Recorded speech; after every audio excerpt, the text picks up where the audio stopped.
ఒక్కసారి కొమ్మూరి గోల్డ్ కి కాల్ చేయండి. తాకట్లో ఉన్న మీ బంగారాన్ని విడిపించి మార్కెట్ ప్రైస్ కి వాళ్ళు కొనుక్కుని మిగతా డబ్బులు మీకు ఇచ్చేస్తారు. వెల్కమ్ టు మనం టీవీ. మనం టీవీ ఉన్నది మన కోసం. చూడప్ప సిద్ధప్ప, ఇది తమిళ అడ్డ. నాందా హీరో. పెట్టిని తిను, ఇచ్చింది తీసుకో. ఇది నా మాట, మా మాటే శాసనం అంటూ ద్రవిడ గడ్డను ఆ రెండు పార్టీలే దశాబ్దాలుగా ఏలుతున్నాయి. జాతీయ పార్టీలు ఎన్ని వచ్చినా సపోర్టింగ్ రోల్కే పరిమితం. అధికారమైన అపోజిషన్ అయినా సో ఆ రెండు పార్టీలను దాటుకొని వచ్చిన చరిత్ర లేదు. సో ఇప్పుడైనా ఆ పొజిషన్ మారుతుందా? కొత్త నీరు, కొత్త శకం లిఖిస్తుందా? కొత్తగా రాజకీయాల్లోకి వచ్చిన నటుడు విజయ్ తొలిసారిగా తమిళనాడు అసెంబ్లీ ఎన్నికల్లో పోటీ చేయనున్నారు. ఎన్నికలకు కొద్ది రోజులు మాత్రమే మిగిలి ఉండడంతో అభ్యర్థుల ఎంపికను పూర్తి చేసిన విజయ్ జాబితాను విడుదల చేశారు.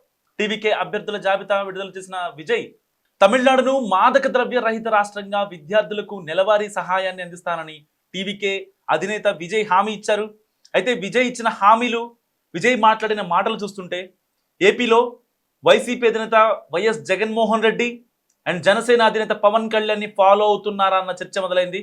2 రోజుల క్రితం టీవీకే తరఫున పోటీ చేసే అభ్యర్థుల జాబితా విడుదల చేయాల్సి ఉండగా ఎన్నికల సంఘం అనుమతి లేకపోవడంతో 2 రోజుల ఆలస్యంగా ఆదివారం చెన్నైలో విజయ్ తన పార్టీ తరఫున పోటీ చేసే అభ్యర్థుల జాబితాను విడుదల చేశారు. ఈ సందర్భంగా విజయ్ మాట్లాడుతూ మా పార్టీ తరఫున కొత్త వారికి అవకాశం ఇస్తున్నా అని చెప్పారు. అండ్ సినిమా గురించి వచ్చానని, నా పార్టీ గురించి తక్కువగా మాట్లాడుతున్నానని చెప్పారు. అలా మాట్లాడుతున్న వారికి నా గెలుపుతో సమాధానం చెప్తానంటూ విజయ్ బదులిచ్చారు. ఎమ్మెల్యేలుగా గెలిచి దోచుకోవడంలో మాకు అనుభవం లేకపోవచ్చు, కానీ ప్రజలకు మంచి చేయాలన్న ఆలోచనతో రాజకీయాల్లోకి వచ్చారని విజయ్ స్పష్టం చేశారు. ప్రజలకు ఇచ్చిన హామీలు నెరవేర్చి మాట నిలబెట్టుకుంటానని విజయ్ చెప్పారు. తాము అధికారంలోకి వస్తే నిరుద్యోగ వృత్తి 4,000 ఇస్తామని చెప్పారు. అండ్ తమిళ పార్టీలకు ఎన్నో అవకాశాలు ఇచ్చారు.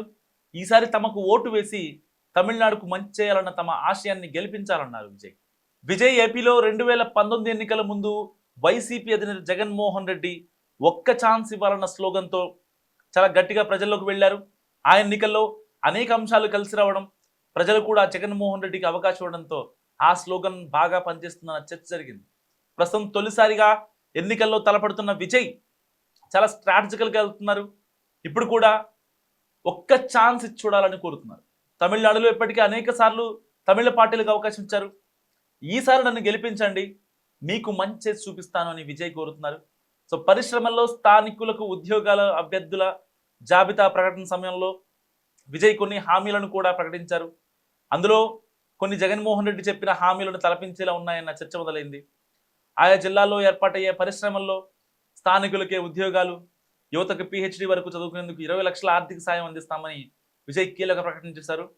తమిళనాడులో ఉన్న యువతకు ప్రాధాన్యం కోసం ప్రత్యేక కౌన్సిల్ ఏర్పాటు చేస్తామని తెలిపారు.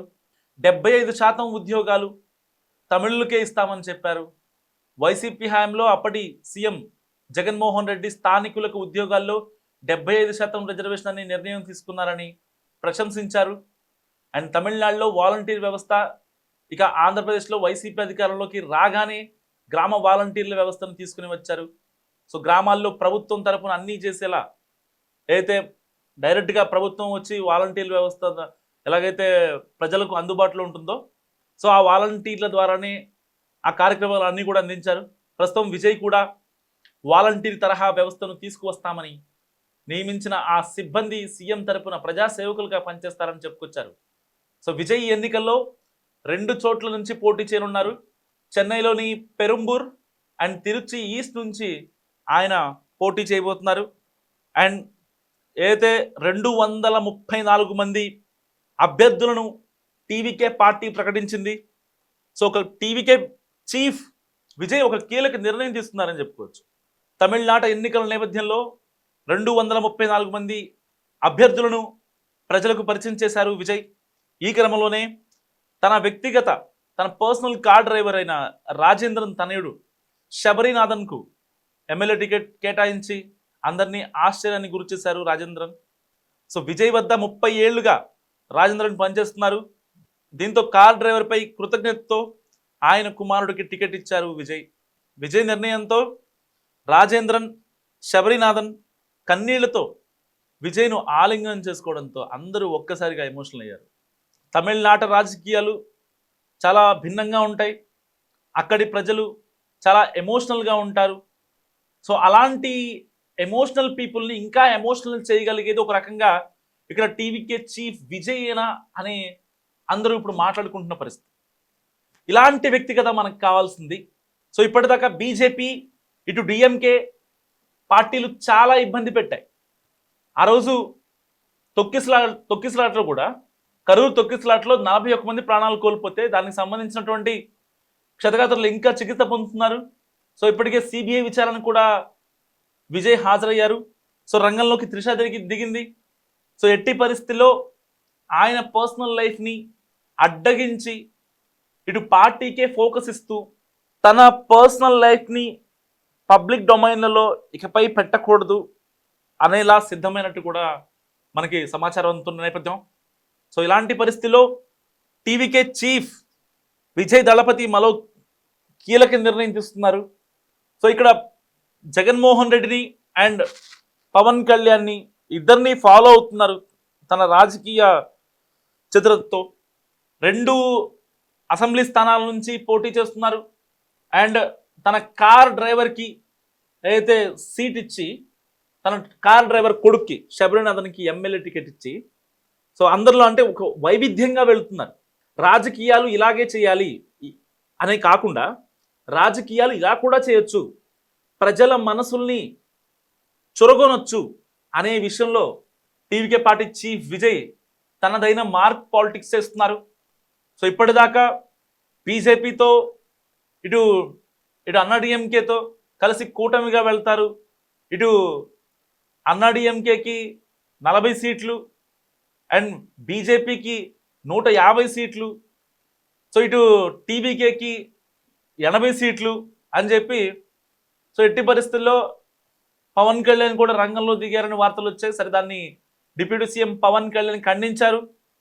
ఇప్పటిదాకా నేను టీవీకే చీఫ్ విజయ్ని అసలు కలవలేదు, కనీసం ఫోన్లో కూడా మాట్లాడలేదు అంటూ తాను తమిళ్ ఛానల్కి, న్యూస్ ఛానల్కి ఇచ్చిన ఇంటర్వ్యూలో ఏదైతే బయట ఉందో అది చాలా వైరల్ అయింది. సో దాని తర్వాత అసలు టీవీకే పార్టీని బీజేపీలో కలపాలి, ఒక కూటమిగా వెళ్ళాలని అనే విషయంలో పవన్ కళ్యాణ్ మాట్లాడలేదు అని చెప్పి చాలా క్లారిటీగా అందరికీ అర్థమైంది. సో సరిగ్గా 4 రోజుల క్రితం వరకు కూడా, యాక్చువల్గా 2 రోజుల క్రితమే, ఏదైతే శుక్రవారమే టీవీకే పార్టీ తరఫున ఎమ్మెల్యే టికెట్స్ ఎవరైతే ఉన్నారో ఆ ఎమ్మెల్యే అభ్యర్థుల్ని ప్రకటించాల్సి ఉంది. అప్పటి వరకు కూడా లాస్ట్ మినిట్ వరకు కూడా ఎట్టి పరిస్థితిలో టీవీకే పార్టీ బీజేపీలో విలీనం అవుతుంది, కూటమిగా వెళ్తాయి. సో ఎలాగూ ఇక్కడ రీసెంట్గా చేస్తున్న సర్వేల ప్రకారం దాదాపుగా 12 నుంచి 15% ఓట్ బ్యాంక్ ఇక్కడ టీవీకేకి వస్తుంది కాబట్టి సో అన్నాడీఎంకే అండ్ బీజేపీ కలిస్తే ఒక కూటమి ఫామ్ అయితే ఎట్టి పరిస్థితుల్లో డిప్యూటీ సీఎంగా విజయే ఉంటారు. సో ఏపీ క్యాల్కులేషన్స్ని సరిపోల్చుతూ చాలామంది లెక్కలు వేసుకున్నారు. సో అలాంటి వాటికి అన్నిటికీ ఇప్పుడు టీవీకే చీఫ్ విజయ్ అన్నిటికీ ఫుల్ స్టాప్ పెట్టేశారు. నేను ఓన్గా సొంతంగా పోటీ చేస్తా, ఎవరి ఇన్ఫ్లుయెన్స్ చేసినా సరే నేను తలొగ్గను అంటూ ఆయన పార్టీ అభ్యర్థులను టికెట్లు కన్ఫర్మ్ చేశారు. నిజంగా తన దగ్గర 30 ఏళ్ల నుంచి ఉంటున్నటువంటి రాజేంద్రన్ కొడుకు శబరినాథన్కు ఎమ్మెల్యే టికెట్ ఇచ్చి అందరినీ ఆశ్చర్యానికి గురి చేశారు. రాజకీయాలు ఇలా కూడా చేయొచ్చు అనే యాంగిల్లో ఇప్పుడు ఆయన వెళ్తున్నట్టు కనిపిస్తోంది మనకి. ఒక్క ఛాన్స్ అంటున్నారు. ఎట్టి పరిస్థితుల్లో నాకు ఒక్క ఛాన్స్ ఇవ్వండి, నేనేంటో ప్రూవ్ చేసుకుంటాను అంటూ ఆయన మాట్లాడే ప్రతి మాట ఇప్పుడు తమిళుల గుండెల్లో బలంగా ముద్ర వేసుకుంటుంది, వాళ్ళ మైండ్లో రిజిస్టర్ అవుతోంది. నిజంగా డిఎంకే లాగా మేము చెయ్యం, మా ఎమ్మెల్యేలు దోచుకునే వాళ్ళు కాదు, పంచి పెట్టే వాళ్ళు తప్ప దోచుకునే వాళ్ళు కాదు అంటూ అభ్యర్థుల జాబితా ఏదైతే రిలీజ్ చేసే కార్యక్రమం ఉందో చాలామంది ఎమోషనలైజ్ చేశారు TVK party chief Vijay. So మా టీవీకే ఎమ్మెల్యేలు డిఎంకే లాగా కాదు, వాళ్ళపై ఎలాంటి నేర చరితలు, ఎలాంటి కేసులు, వాళ్ళ బయో మొత్తం, వాళ్ళ ప్రొఫైల్ మొత్తం బాగున్న తర్వాతే వాళ్ళందరికీ ఇచ్చాం మేము. సో ఎట్టి పరిస్థితిలో టీవీకే పార్టీ అనేది గెలిచి తీరుతుంది అంటూ ఆయన మాట్లాడిన మాటలు నిజంగా అందరి దగ్గర ఒక చర్చకు వస్తున్నాయి. ఇప్పుడు చాలా స్ట్రాటజికల్గా మాట్లాడారు, చాలా వ్యూహంతో మాట్లాడారు. ఆయన మాట్లాడే ప్రతి మాట కూడా అందరి మైండ్లో రిజిస్టర్ అయింది. ఒక పక్క ఎమోషనల్గా, ఒక పక్క స్ట్రాటజికల్గా ఆయన మాట్లాడారు. సో సామాన్య మనుషుల కష్టాలు అర్థం చేసుకున్న వాళ్ళే మా ఎమ్మెల్యేలు. సో ప్రజల గొంతుక, ప్రజల యొక్క భావాలు, మధ్యతరగతి కుటుంబంలో ప్రతి సామాన్యుడి కష్టం వెనుక ఏదైతే బాధ ఉంటుందో ఆ బాధని అర్థం చేసుకున్నటువంటి వాళ్ళే మా ఎమ్మెల్యేలుగా ఉంటారు. ఎలాంటి ఇబ్బందులు కూడా మా పార్టీ తరపు నుంచి కానీ, ఫర్దర్గా మా ఎమ్మెల్యేల దగ్గర నుంచి కానీ, లేకపోతే వేరే మహిళలతో ఇబ్బందులు పడటం, వాళ్ళు ఎంటర్టైన్ చేయడం, తర్వాత ఫలానా మహిళతో ఫలానా టీవీకే ఎమ్మెల్యే ఇలా చేశారని చెప్పి, సో మహిళా సాధికారతకు మొదట ప్రాధాన్యత ఇస్తామని విజయ్ చాలా గట్టిగా చెప్తున్నారు. కానీ ఇటు చాలా పార్టీలు ఖండిస్తున్నాయి. మహిళా సాధికారత అంటే ఫస్ట్ త్రిష ఇంటి నుంచి నువ్వు బయటకు వస్తే మహిళా సాధికారత చూపిస్తామని చెప్పి కొంతమంది మాట్లాడుతున్న పరిస్థితి. ఆల్మోస్ట్ 90% పాజిటివిటీ ఉన్న ఒక 10% నెగిటివిటీని ఇటు టీవీకే పార్టీ చీఫ్ విజయ్ మీద తీసుకువెళ్ళే ప్రయత్నం చేస్తున్నారు. మరి ఇలాంటి ముక్కా మూమెంట్లో అసలు ఎవరు గెలిచే అవకాశం ఉంది? మీరేమనుకుంటున్నారో కూడా మస్ట్గా కామెంట్ చేయండి. ఒకవేళ టీవీకే పార్టీ నుంచి అయితే ఎమ్మెల్యేలకి 237 మంది ఎమ్మెల్యేలకి అభ్యర్థులుగా ప్రకటించారు అండ్ టీవీకే పార్టీ చీఫ్ కూడా విజయ్ కూడా 2 స్థానాల నుంచి పోటీ చేస్తున్నారు. మరి ఇలాంటి నేపథ్యంలో అసలు ఎంత వరకు ఆయనకి మెజారిటీ వచ్చే అవకాశం? అవుట్ ఆఫ్ 237, సో కనీసం ఒక 50 సీట్లైనా గెలవగలడా? మీరు ఏమనుకుంటున్నారు? ఒకవేళ 50 సీట్లు వస్తే మ్యాజిక్ ఫిగర్ ఏమైనా అవుతాడు. ఒకవేళ బీజేపీలోకి వెళ్తాడా, లేకపోతే కూటమి అన్నా డిఎంకే అండ్ టీవీకే బీజేపీ కలిసి ఒక ఫామ్ చేసి అండ్ డిఎంకేని ఓడిస్తాయా? మీరేమనుకుంటున్నారో కూడా మస్ట్గా కామెంట్ చేసే ప్రయత్నం చేయండి.